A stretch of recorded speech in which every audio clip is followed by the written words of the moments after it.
G'day guys, John from JBR and welcome to this week's rotary engine tech video. Today we're going to be taking a look at something that you don't often hear spoken about too much in the rotary world, and that is the correct way to install one of these, which is a rotor bearing. I think probably one of the main reasons that it's a topic that you don't hear too many guys talking about is most of them are too busy posting photos on Instagram of their fancy port jobs or putting the stack together kind of thing. And compared to stuff like that, pushing a rotor bearing into a rotor doesn't have the same kind of wank factor. And I reckon for that reason, people don't tend to pay as much attention to it as they probably should. Because no matter how fancy your port jobs are or how good you are at putting the engine together, none of that's going to matter if your rotor bearings have been put in on the piss. In my opinion, installing rotor bearings properly takes more skill and more finesse than most other parts inside the engine do. If you go back a few years and you read any of the how to modify your rotary engine books, all of them recommended that when you're rebuilding the engine, inspect the bearings, and if the bearings are still in good condition, leave them alone. Don't touch them, don't mess with them. And I still agree with this statement. The reason it was always recommended not to mess with the bearings because it was generally easier to stuff the bearing up than it was to get it right when you installed it. So with that being said, if you can become the guru at installing rotor bearings, you're well on your way to building a kick-ass engine. In this video, I'm going to show you the best way that I've found to remove and install rotor bearings, and I'll show you a few tricks that I use that will help go a long way towards getting that bearing installed nice and true inside the rotor. Now, like most precision jobs such as this one, having the right tools to do the job makes a big difference to the end result. And to do the bearings, I'm going to be using this new rotor bearing installation kit that I have here on the bench from Xtreme Rotaries. What you see here on the bench is everything that comes in the kit. This tool here is a tool used for pressing the bearings out of the rotor, and this one here, this is the one that you use to press the bearings into the rotor. Both of these tools have been made to the same length, so after you press the bearing out, you don't need to adjust the height of the press again when you go to push your new bearing back in. Now, I know that may not sound like too much of a big deal, but if you've pressed a lot of bearings out before, you'll know how big of a pain in the arse that is, and you'll know exactly what I'm talking about. You also get this plate to sit the rotor on when you put it in the press. And you get this little gear stick thingy here too, and I'll show you what that's used for towards the end of the video. A lot of you guys would be familiar with how both of the press tools work, but there wouldn't be too many guys who have seen one of these plates used before. The idea of the plate is to provide a flat and square and true platform for the rotor to sit on while the bearing's being pressed in and out. This lip here, it locates into the outer oil seal groove on the rotor, this bit here, just like that. And there's a number of reasons why doing it this way is such a good idea. When the rotor sits down on the lip, all of the load on the rotor from the press, it gets transferred through the rotor on these webs here, which is the strongest part of the rotor. If we look closely, you'll notice that when it sits on this plate, the sides of the rotor don't actually touch the plate. All the load is transferred down inside the groove. And if we didn't have that plate, the rotor itself would have to sit down hard on the press. If the rotor sits down directly to the press like this on these plates, it's relatively common for these plates to have dents or marks or scratches in them. It's almost unheard of that they're perfectly flat and smooth and true. So when the rotor sits on the plate, and then when we apply pressure from the press, you've got 5 tons of pressure pushing down on the rotor. If there's any marks on these plates, it's very easy for the rotor to get a dent in it. It can nick the side of the rotor, and because we've got the side seal and the corner seal grooves on the side of the rotor, any of the dings are usually around this area. So it's a pretty safe bet that if there is a dent on the rotor or it damages the rotor, the side seal groove is going to be affected, and that's going to cause the side seal to jam down inside of the groove, which is going to cause you problems when your engine's running. Another good reason to use this plate so it locates off the grooves and not the faces of the rotor is because the faces of the rotor aren't perfectly flat. The rotor is thicker here than it is up here. So when you go from here, as you get closer to the tip of the rotor gets thinner and thinner. So it has more clearance up here at the tip. And then if you've got a set of rotors that have been side clearance like these ones here have, that problem's amplified even more. So that makes it next to impossible to sit a rotor down flat and have it sit flat without it rocking backwards and forwards. All right, time for the fun part. We're going to start by pressing this bearing out of the rotor. The press that I use, it's just a 10-ton bench model. I like it because it does fit on the bench easy. If I have to move it around, I can pick it up and move it. And it also will go easily into my car trailer. If I go away for a race meeting, I can put it in the trailer, take it with me for the weekend. If I've got to do any bearings at the track, it's handy for that. I've done a little bit of a mod, not so much a mod, but I've added the Milwaukee LED light up here, which makes everything a lot easier to see. I've also got a Milwaukee inspection camera, and I'll show you how that works later on when we're pressing the bearing in. But to press the bearing out, we've got it lined up on the actual press itself. But one thing we need to check is to make sure that we've got enough gap for that bearing to drop into once we start pressing it through. So that's one thing that always needs to be checked before we start getting too far into it. Tool drops in like so. And doing this while pressing the bearing out, it's basically impossible to stuff that up. If you're pressing the bearing out, the chances are that bearing's already rooted, so you can't root it any more than it's already rooted. So once you start pushing it out, go to town, and she should pop out.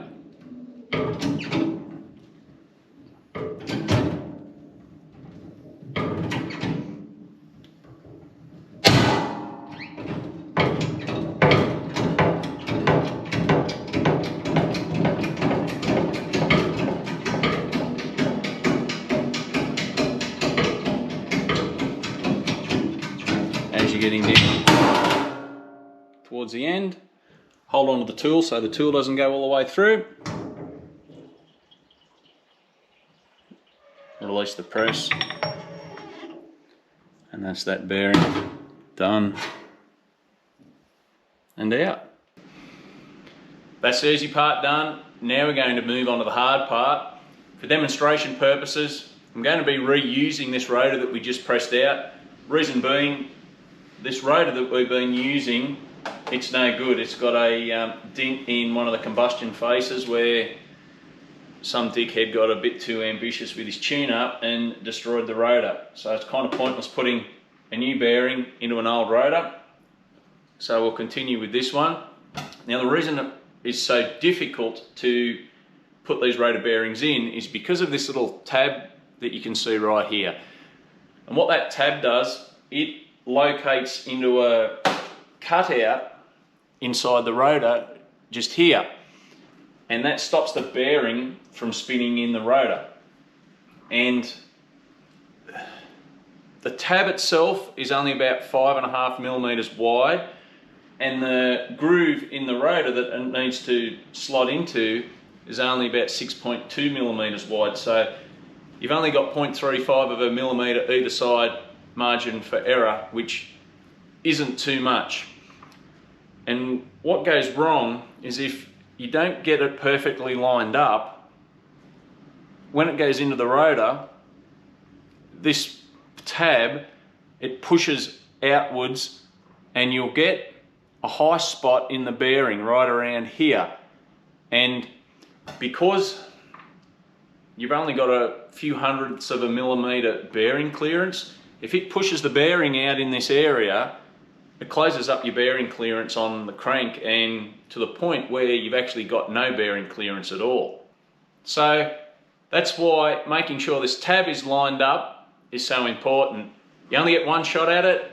If you press the bearing in and it's not lined up, you can't push it back out and try again.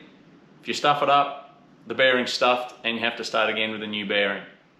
And how I found is the best way to help with getting it lined up,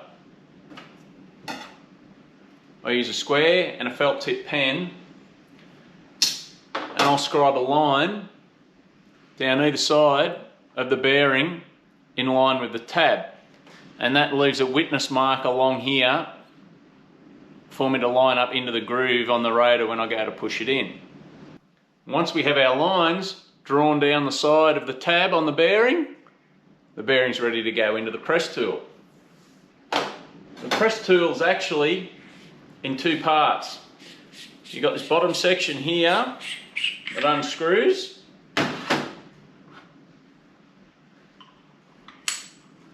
Bearing slides onto the press tool.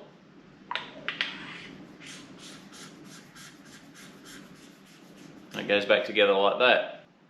And it's this bottom section here that makes this press tool so good. What it actually is, it's a guide. And the guide drops down inside the bore of the rotor, so when you press the bearing in, the bearing can't rock backwards and forwards. It's got no choice other than to go into the rotor perfectly square. If we used a universal or a normal style press tool such as this one, you can see how easy it is for that to rock around, backwards and forwards. There's nothing there to guide that bearing down into the bore. So the best thing you can do when you're pressing it in is to line it up by eye and hope for the best. When you start pressing the bearing in, it will find its way, but it has to get about halfway down into the rotor before it actually centers itself. And by then, if that's not perfectly square at the beginning, it crushes the bearing and the bearing becomes oval or like an egg shape, and again you've got no bearing clearance. But by doing it this way, it goes in perfectly square and you can't stuff that up. Okay, we're back at the press and we're going to get this bearing pressed in. Before I drop the tool in, always just put a little bit of engine oil to lube the bearing up, helps it slide in just a little bit smoother. Don't need much. And then, because we don't have to worry about the bearing going in square, our main focus is to get the tab lined up. So the cutout in the rotor is actually lined up perfectly with this apex seal groove here. So when I sit the rotor on the press, I try to have that apex seal groove facing towards me. So then when you drop this in, you can get yourself in the ballpark by lining up the apex seal groove and the marks that we've lined with the felt tip pen. Everything lined up by eye, you know you're pretty close. But to get the last little bit done, that's what this Milwaukee camera's for. If I power that up, what you can do is you can get the camera down in here and you can see exactly where the groove is, where the cutout is, I should say. and the lines on the bearing. So I can rotate that bearing around until we get everything perfectly lined up.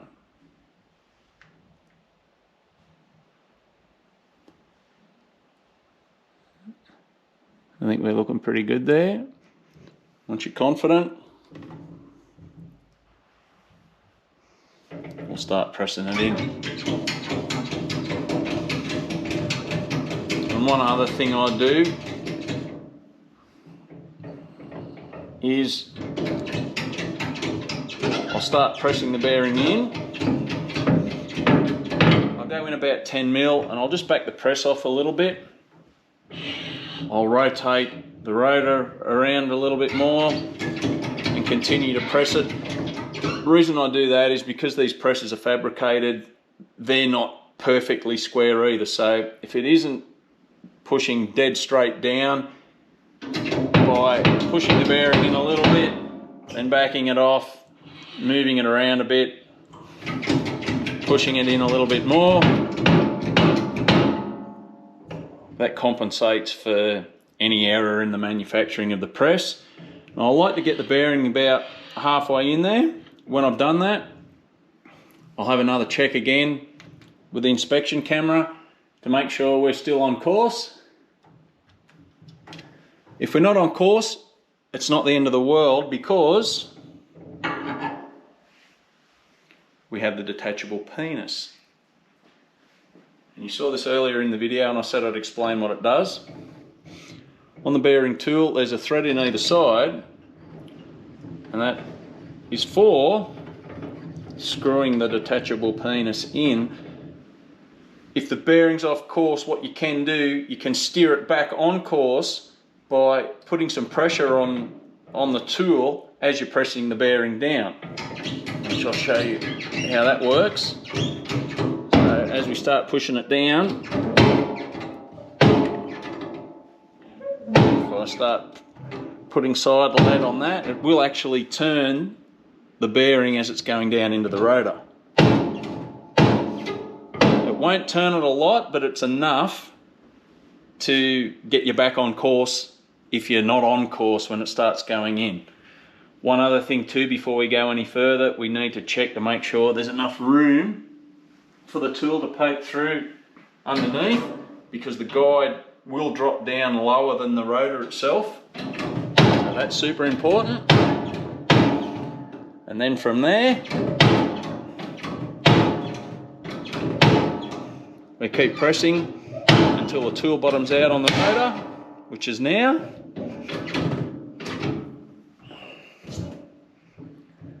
Release the tension on the press. And all going well. That tab's lined up.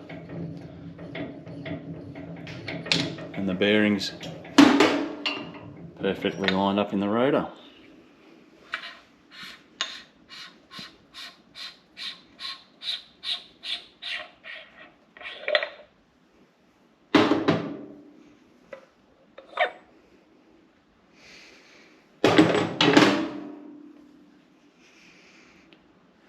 Job done. Thanks guys for watching. I hope some of you learned something from the video. Please hit the like button. If you've got any questions, leave them in the comment section below. And if you haven't already done it, please subscribe. I do have a few more rotary tech videos coming up in the near future. So I'll see you again soon. Thanks again.